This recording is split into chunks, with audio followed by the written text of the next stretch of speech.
Good evening. This is Matthew. Welcome to Caffeine News, where we try to post daily conflict news updates daily in a very condensed format. Let's get right to today's conflict news updates in the past 24 hours. So starting off in Bogota, Petro threatens to revive U.S. anti-drug cooperation. Colombia does not cooperate with assassins. Moving on to Washington, D.C., U.S. Congressman Carlos Jimenez, dictator Nicolas Maduro is the head of the Cartel de los Soles in Venezuela. Hope I said that correct. As a member of the Armed Services Committee, I can confirm that this is the largest positioning of U.S. forces in the Caribbean's modern history.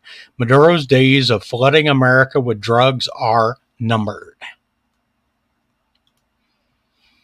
So, in the capital district in Venezuela, from what he described as a bunker of the high command of the Bolivarian National Armed Forces, FANB, Pedrinho Lopez explained that by direct orders from Maduro, additional resources and forces will be deployed to the northwest, which are considered sensitive drug trafficking routes by the Caracas. I think I said that correctly. Capital District again. Pedrinho Lopez to the United States. They will not achieve regime change in Venezuela.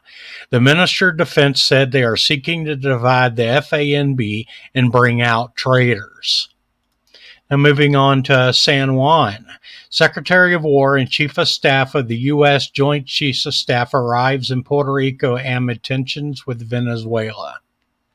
Now moving on to Ukraine. Russia launched 140 Shahed-type drones overnight, according to the Ukrainian Air Forces. Moving on to Kiev. Partial blackout in Kiev City and the Kiev region as a result of drone strikes at power infrastructure. Moving on to Budapest. Hungarian Prime Minister Orban, Ukraine will be divided into three zones: Russian, demilitarized, and Western orientated towards Europe. Moving on to Moscow. The Kremlin said on Monday that no sanctions will ever be able to force Russia to change course on Ukraine, just hours after both the United States and the European Union indicated they were considering additional sanctions. Moving on to Odessa. Security Service of Ukraine had detained 60-year-old man in Odessa preparing terror attacks with the explosives on the behalf of the Russian FSB. Moving on to the Donetsk region. 4 people were killed, 10 wounded as a result of Russian attacks on the region yesterday. And here's some little pictures. Airstrikes destroyed a hospital in the Kostianivka region. Here's a little video. And we have an error. So we will move on. I apologize. Kiev number 2. Image of debris of the Iskander-K cruise missile that hit the building of the Ukrainian government in Kiev. And here's a bigger picture of it so you get a good visual. As well as here's some informative information on what this missile looks like.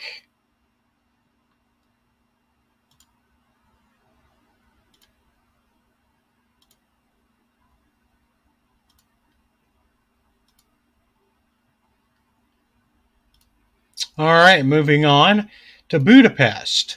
Foreign Ministry of Ukraine to meet Foreign Ministry of Hungary in Budapest this week.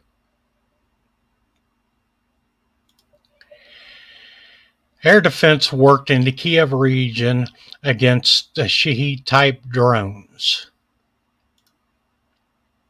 In Sumy, 3 people wounded, including 2 rescuers, as a result of Russian drone strikes in the Sumy region. In the Vladimir region, Ukrainian unmanned vehicles forces have claimed drones strikes at an oil pumping station in the Vladimir region. Moving on to Germany. German foreign minister has sharply condemned the deadly shootings in Jerusalem, which left at least 6 dead at a busy bus stop. Continuing with Israel, West Bank, Palestinian, and Houthis. Following the shooting attack at the Ramah Junction in Jerusalem, the Israeli army says troops are encircling several Palestinian villages on the outskirts of the Ramallah and the West Bank. The 2 Palestinian militants are believed to have set out from the villages in this region, just west of the junction and over the Green Line. The military says troops were also dispatched to carry out scans alongside police in the area for potential accomplices. Moving on to the Gaza Strip. Israeli Defense Minister Katz, a hurricane will hit Gaza today. Towers will shake, warns Hamas to release hostages or face Gaza's destruction. Says Israeli army is ready to expand maneuver. In Madrid, the Prime Minister of Spain announced today that his government will prevent ships supplying fuel to the Israeli army from docking or aircraft transporting weapons to Israel from entering its airspace. Continuing at the West Bank, Israeli forces are now raiding several parts of the occupied West Bank. It comes after a shooting that killed 6 people that was mentioned earlier. In the Dead Sea region, another Houthi drone attack in Yehuda and the Dead Sea area. Continuing with the West Bank, Palestinian president. Preparations are underway to hold parliamentary and presidential elections within a year of the end of the war. Gaza. Israeli raids destroy the Peace Tower in central Gaza City. So, that's all we have for this afternoon. If you like these types of daily updates and news, please support us by hitting the like button and subscribing to the channel. It helps and means a lot. Bye-bye for now. Caffeine News out.